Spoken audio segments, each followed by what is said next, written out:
Hey guys, Matt Wick with Chatley Marine. Today we're going to take a look at a 2025 23 LS by Carolina Skiff Boats. The 23 LS is one of the most versatile boats in Carolina Skiff's lineup. The LS stands for liner series, and you'll see that the whole boat has a inner liner. This is what replaced the 238 DLV that we sold so many of years ago. And it does satisfy most of my family's needs. Carolina Skiffs calls them the 3Fs, the family, fun, and fishing.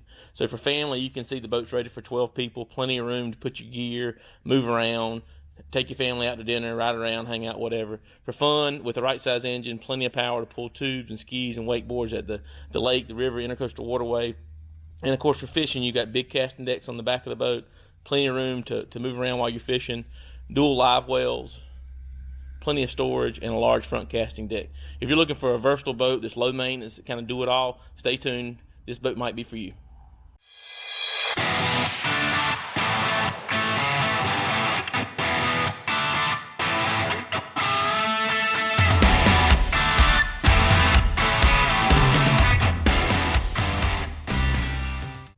Quickly going over some of the specs. The boat has a length overall of 23 foot 2 inches, has an interior gunnel height of 23 inches, a 35-gallon fuel capacity, a very shallow 7-inch draft, so perfect for island hopping, doing that backwater fishing.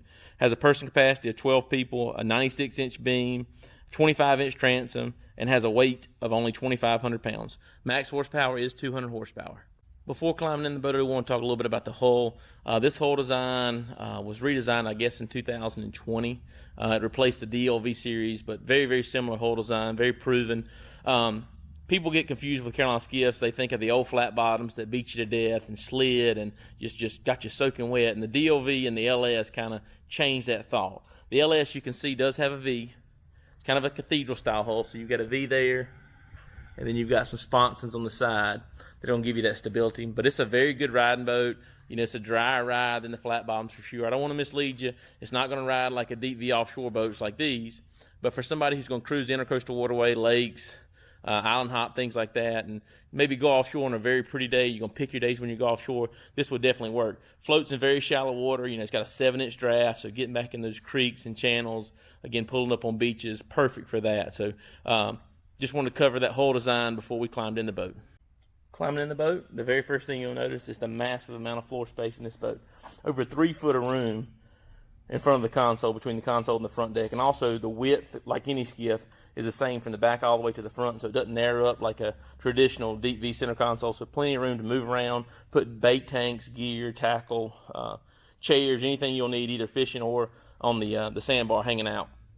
Taking a look at the front casting deck, you will notice there's plenty of room there for 2 adults to stand and fish, an adult and a couple kids. There's also a step up to the front deck. So if you're fishing in rough water, if you're an older individual that don't want to make such a huge step, it gives you a way to easily get up on the front deck.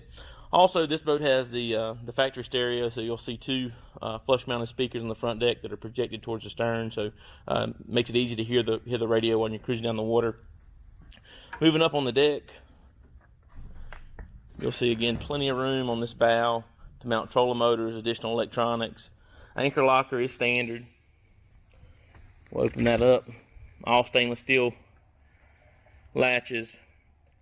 A lot of room in there to store ropes, chain, anchors, and there's a cleat mounted in the front so that the boat will anchor and center in the current.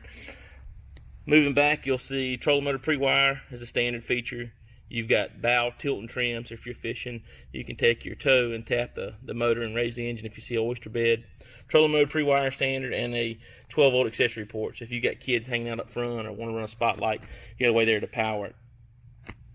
Another real nice change from the LS series when they converted from the DLV was the storage in the front deck. You know, before the DLV, this was one big open area. So your batteries were under there, you put your anchor in there, you put all your gear. You know, if it rained, it got wet under there. This is all sealed off. You'll see these boxes completely sealed, again, lockable. Just a nice storage area. Place here for a 5-gallon bucket. You can see the drain in the bottom, and also notice the friction hinges. So when these doors open, called static or friction hinges, they stay right where you open it. It's not going to slam on you in rough water. Same thing on the port side here. Friction hinges, stainless steel, lockable latches. Just a great storage area up here. And then just below it, in this access hatch here, this is where your trolling motor batteries are going to be. So in the DLV series, again, this was one big open area that was all connected. In the LS, you've got dedicated storage for your trolling motor batteries. There's room in there to put a charger. You can see it's mounted in the back, and even to put 36 volt if you desire to do that. Breakers are mounted on the side here. So they just did a great job organizing the storage on the new LS series. The bow fishing chair is standard on all the LS models, so that will be included. With that chair removed, you can see just how much room there is on that front deck. Just a massive area to stand and cast, work rods, throw cast nets, things like that. Before moving to the stern of the boat, I want to talk about another option for this boat that's very popular, and that's the bow filler cushion. This boat, we sell just as many of these boats to customers who've got a place and they just want a low maintenance boat they can cruise around, pull up on sandbars, island hop, things like that, and they want a nice place for the family to lay out. So there's a cushion package, and I'll post a picture up here of the cushions installed. But the cushion is a very popular option. Just maybe $600 or $700, not a crazy amount of money that make it nice if somebody wants to lay out and do some sunbathing. Taking a look from the console to the stern of the boat, you'll see just how wide this boat is. And the width is the same from the back all the way to the front. So you got that 8-foot beam that carries from the stern all the way to the bow. One of the changes from the 21 LS to the 23 when you move up is the size of the console. Console on 23 LS is much larger, and you still will have plenty of room to sit 2 adults up front here with storage underneath. Again, static hinges. This is a live well. You can see your LED light here. So if you're fishing late in the evening, you can light everything up. And of course, this is insulated, so if you wanted to use it as a cooler, you could. You do have handles on either side of the seat, so if you are in rough water, it gives you something to kind of grab onto. Continuing to move to the stern, you will see flip-up cleats that are standard on all the LS series. A big change from the standard fixed cleats, so you get cast nets, toes hung in, all that. Rod holders that run along the side are standard, as well as full-length bolsters. You got a second set of flip-up cleats in the back here, and that opens up to the back deck. Back deck, this is a great selling feature for the LS. Very comfortable seating. 2 flip-up jump seats if you're island hopping, things like that. Just makes a very comfortable place for family and friends to ride. You'll also see that this boat is self-bailing. These holes here, you'll see. What that's going to do is if you are leaving this boat tied up to the dock, running to a restaurant, big rainstorm comes, all the water bails right out the back. You're not having to rely on a bilge pump. You still have a bilge pump, but all this water is going to run right out the back. With the seats folded down, you can see you've got a nice casting deck back here. Plenty of room to work rods, again, throw cast nets, anything like that. We can mount fishing chairs, rod holders, whatever you want on the back deck. You do have cup holders for the passengers and grab handles.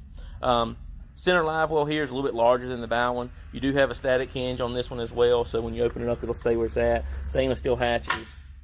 You can see the gasket that runs around the lid to keep everything dry in there and cool. Again, LED lights in this one as well, so if you're night fishing, crappie fishing at the lake, or just using it as a cooler and you want to see in there, you can light it up. This does have a high-speed pickup, so it's going to pull water in even when you're moving. They've done a great job upgrading these things year after year. And on the back here, I want to point out this is a nice thing that they've changed too. Everything's encased. So all the motor wiring is in the case here, which looks really nice. You do have access to your primer ball here, and we do option our boat with C-Star hydraulic steering as well. Continuing to move forward towards the console, just want to point out just how much room there is in this 23 LS. Again, this is a huge difference from the 21 LS. You get an additional foot, actually 14 inches of room behind the seat in the 23. An additional 13 inches in front of the seat on the 23 over the 21. So just a massive amount of room back here. That's a huge selling feature. And then this is the standard seat on the 23 LS. Leaning post with backrest, rocket launchers, flip down footrest. Got a little storage net behind it. I'll hop in there so you can see that. Additional rod holders here. Cooler comes with it. You got a net right there where you can put charts, anything you don't want sliding around. And then under the seat, this folds up and you've got a storage area, which is great for, billfolds, cell phones, anything you don't want sliding throughout the boat. And the footrest I mentioned earlier. I also want to point out, I forgot to mention that if you do the factory stereo, you will have 4 speakers, and the second set will be mounted just in the center of the back of the boat. Taking a look at the console, you'll see this is a much taller console than what's on the 21-foot version, which is right there. So that's why the leaning post seat's definitely a recommendation. Push you up, sits you up higher so you can see over the console. You got a great gauge set up, speedometer, voltmeter, fuel gauge, tachometer. Try to let my camera focus here, but everything's nice and neatly labeled. You've got breakers below every switch, so if something's not working, you don't have to chase down a fuse. Everything's just below it. Additional 12-volt accessory outlet on the console, so if you want to plug in, again, cell phone, charge it, spotlight, anything like that, you can. Additional cup holders on the console, which are much taller than the 21 LS. Stereo, if you do the factory stereo, it is a JBL head unit. Kind of see that. USB auxiliary input there. Control box. If you do the C-Star hydraulic steering, which we do on all of our boats, you will have a tilt helm, which is nice, and stainless steel wheel. Continue to look at the console. Another big difference from the 23 to the 21, again, we talked about the taller console, is the storage. This door opens up. I guess you could put a porta potty in there, but it would be tight for somebody my size to get in there. But just look at the massive amount of storage you have in this console. Plenty of room to store gear, tackle, anything like that. Additional net here to store paperwork. But they do a great job with this console, giving you plenty of storage. And again, they do fine details, cup holders. When it rains, if you don't get a T-top, it's not just going to run down in this console. You'll see it's plumbed out the side here. You'll see, I'll try to grab this too. There it is. So everything's plumbed out the side, so it's going to stay dry in that console. So they do a great job with their fit and finish. You'll see gasketed doors, so nothing's going to be rattling, making a lot of noise, and drains in all the boxes. Taking a look at the transom, you'll see this boat is powered with a 200 horsepower 4-stroke Suzuki. Typical motor on this is a 150, although 175 or 200 horsepower are common options as well. 150 does a phenomenal job, but you know, this particular one we had a special on 200 horsepower engines, so we've equipped it with that, and it's a great price point. Does a great job. I'll try to find a performance bulletin and post that up so you can see performance for yourself. You'll notice the swim platform with 3-step ladder, which is a very, very nice feature. Allows you to get in and off the boat if you're doing some water sports, island hopping, anything like that. And they have strategically placed an additional grab handle there to help pull yourself in. We'll point out the underwater lights here, again, I mentioned. And then also you'll see the self-bailing ports there on the side of the boat. One last look at the 2025-23 LS from Carolina Skiff Boats. If you're in the market for a new Carolina Skiff or any other center console, before you make any buying decision, please give me a call. Matt Wicker at Chatley Marine, 910-930-1803. I'd love to speak with you, answer any questions you may have, and try to save you some money in the process.